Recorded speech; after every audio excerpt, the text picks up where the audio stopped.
कहते हैं महाभारत का युद्ध खत्म हुआ था, लेकिन असली विनाश उसके बाद शुरू हुआ। कुरुक्षेत्र की धूल में सिर्फ खून नहीं था, वहां चीखें थीं, श्राप थे और वो साए जो अब तक जिंदा हैं। 18 दिन का युद्ध खत्म हुआ था। कौरव मारे गए, पांडव जीते, पर जीत की कोई खुशी नहीं थी। कुरुक्षेत्र का मैदान लाशों से भरा पड़ा था। चारों ओर कटे हुए सिर, टूटे हुए बाण, सड़ती हुई लाशें और रोती हुई हवाएं। गिद्ध आकाश में मंडरा रहे थे, कुत्ते सैनिकों की हड्डियां चबा रहे थे और सियारों की आवाजें दूर से आती थी, जैसे कोई कह रहा हो अभी विनाश बाकी है।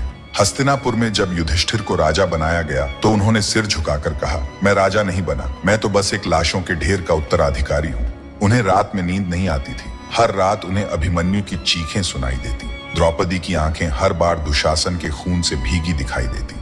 भीम, जिसने दुर्योधन की जांग तोड़ी, वो अब अकेले बैठकर रोता था। हर रात उसे दुर्योधन की कराह सुनाई देती, जैसे कोई कह रहा हो, भीम, न्याय और प्रतिशोध में फर्क होता है।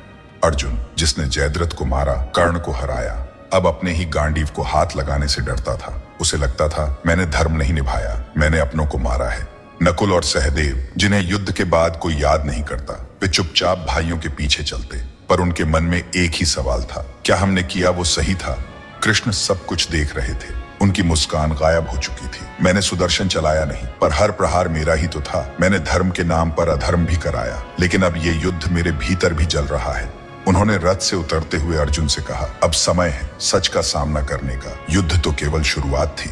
धरती की धड़कन रुक गई थी। जिस दिन सूर्यपुत्र कर्ण गिरे थे, वो युद्ध नहीं हारे, वो वक्त से हारे। पर कर्ण की आत्मा अब भी रो रही थी, क्योंकि उसने अंतिम समय में एक श्राप दिया था, जो धर्म का झूठा मुखौटा पहनकर अधर्म करेगा, उसका अंत अपनों के हाथों ही होगा। और यही शाप अब पांडवों की छाया बन चुका था।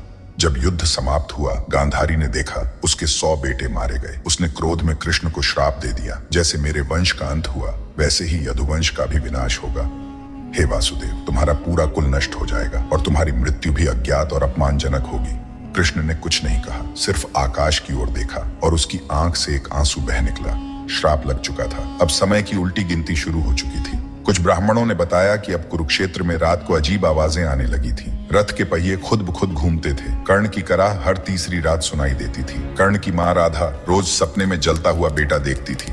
कोई रथ चलाए बिना चल पड़ता और कोई आवाज कानों में कहती, युद्ध अभी खत्म नहीं हुआ।